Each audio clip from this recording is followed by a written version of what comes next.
Thanks very much for joining me. Tonight we're going to do a bad news, good news routine. So stay with me. We start off with the bad news, which is pretty bad, but we are going to get to a happier ending. Let me begin by just telling you what you already know. And that is that under Donald Trump, this country is hurtling rapidly toward oligarchy, toward authoritarianism, toward kleptocracy, and toward more and more income and wealth inequality. That is what is happening. You'll all remember that Abraham Lincoln talked about a government of the people, by the people, and for the people. I think it is very clear that today we have a government of the billionaire class, by the billionaire class, and for the billionaire class.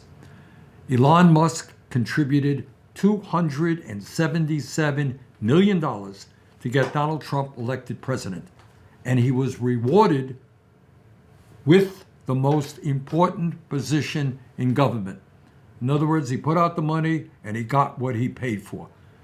Trump also nominated 13 other billionaires to head various government agencies. So almost all the guys who are running the government are billionaires.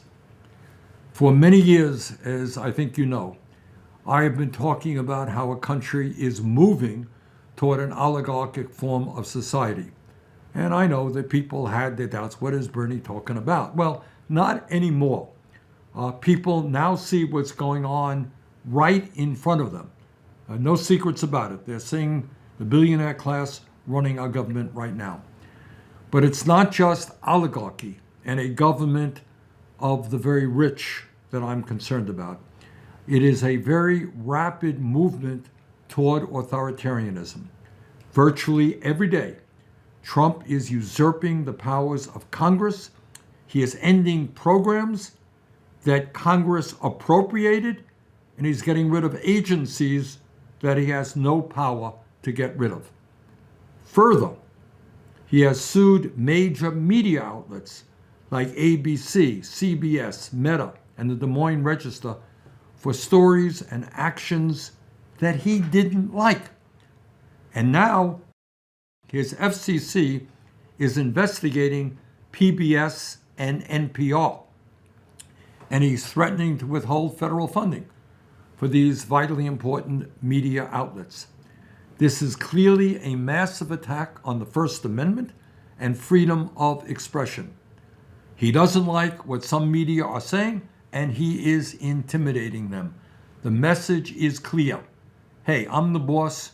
Don't you dare criticize me. But it's not just Congress and the media that he's going after. He's also waging a massive attack against the judicial system. Unbelievably, he is actually trying to impeach judges who render decisions that he doesn't like. Think about it. Very few people who are watching this discussion tonight thought that the Supreme Court's decision on Citizens United or Roe v. Wade were good decisions. In fact, in my view, they were disastrous decisions. But we're kind of old-fashioned. We believe in the rule of law. That's what happened. Presidents appointed those people to the Supreme Court. We didn't go around saying, hey, you got to impeach Chief Justice Roberts and the other members. Terrible decision. That's not the way the American Constitution works. And that's what we believe. We actually believe in the Constitution. But it's not just Congress or the media or the judiciary that Trump is going after. He's now waging a vitriolic attack against major universities that are teaching courses or allowing activities he doesn't like. For years, we have heard conservatives talk about decentralized government, getting the government off the backs of the people. We've heard about education being a local issue. And now we have a president who is telling Harvard, Columbia, Princeton, and others what they can or cannot do. And in an absolutely unconstitutional and frightening way, federal agents have grabbed foreign students, thrown them into unmarked cars, and taken them to detention facilities. And what is their crime? What have they done that deserves that kind of treatment? Well, in at least one case, a woman wrote an article critical of Israel. In another case, somebody attended a demonstration. Do you really grab people off of the street, throw them in unmarked cars, take them to detention centers because they expressed a political point of view? And unbelievably, he is now going after law firms that oppose them, giant law firms. Can you imagine a president threatening a law firm because they represented a client or did something that you don't like? And Trump has also decided that he needs to lead the culture war in America. He has made himself chairman of the board of the Kennedy Center. So if you add all of these activities up, and I'm just talking about a small part of what he has done, it makes one thing very, very clear. Trump has very little respect for the Constitution of the United States and for the rule of law. He wants more and more power for himself and his fellow billionaires. He wants to lead an authoritarian nation. And to make a bad situation even worse, Trump and Musk are rapidly trying to dismember and destroy federal agencies that serve working families and the poor. Musk has laid off thousands of workers at the Social Security Administration, which will make it harder for the elderly and the disabled to get the benefits that they paid for. It's a massive attack against Social Security. Trump and Musk have also decided to lay off some 83,000 employees at the Veterans Administration, which will mean that the men and women who put their lives on the line to defend our country, our veterans, will see a deterioration in the health care they receive at the VA and the timeliness of the benefits that they earned. And then on top of all of that, Trump and his Republican colleagues are now working on a huge reconciliation bill, which will make massive cuts to Medicaid, education, nutrition, etc. To do what? Why are they making these cuts?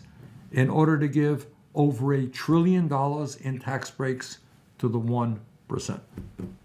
So that's where we are. That is the bad news. And all in all, it is a pretty dismal situation. So now, let me give you some good news, some very good news. And that is, over the last month, I and my House colleague, Alexandria Ocasio-Cortez, have been traveling the country in what I've called a fighting oligarchy tour.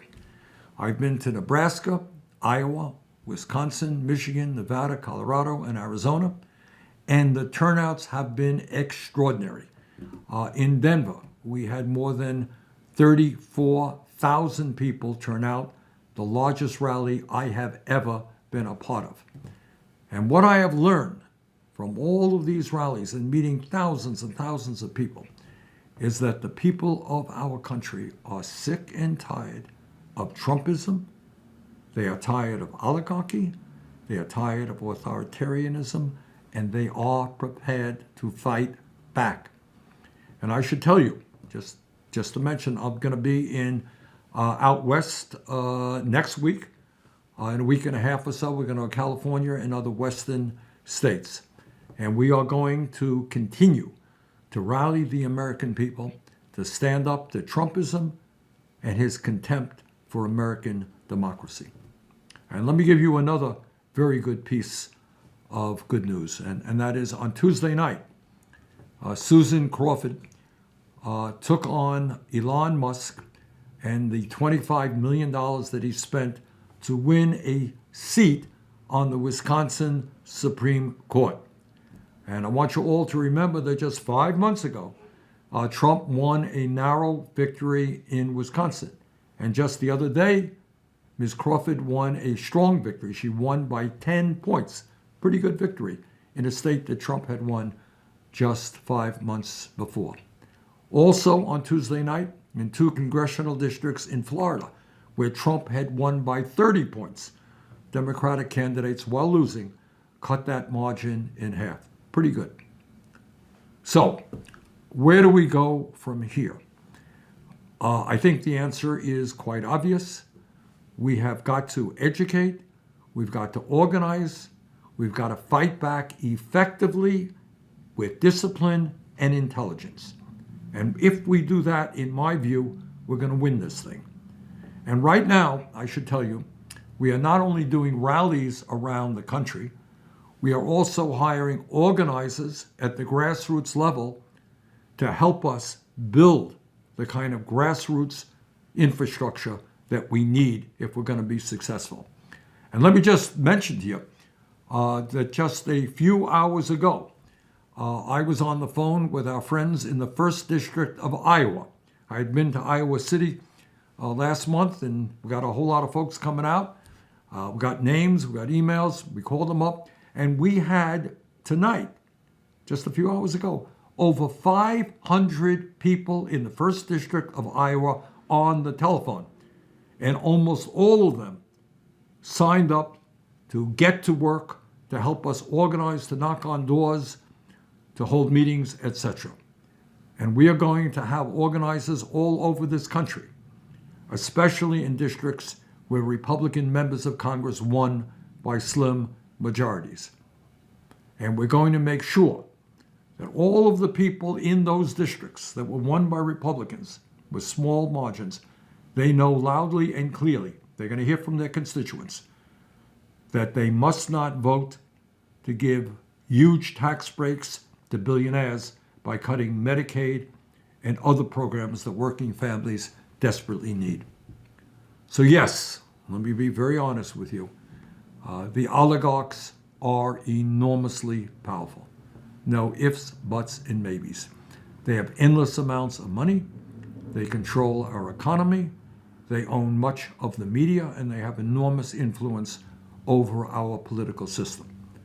But from the bottom of my heart, I am convinced that if we are smart and if we are well organized, they can be defeated. If we stand together and not let them divide us up by the color of our skin or where we were born or our religion or our sexual orientation, if we bring our people together around an agenda that works for the many and not just the few, there is nothing in the world that can stop us. We can win. We will win. So let us go forward together. Let's build that movement that we desperately need. Let's defeat Trumpism.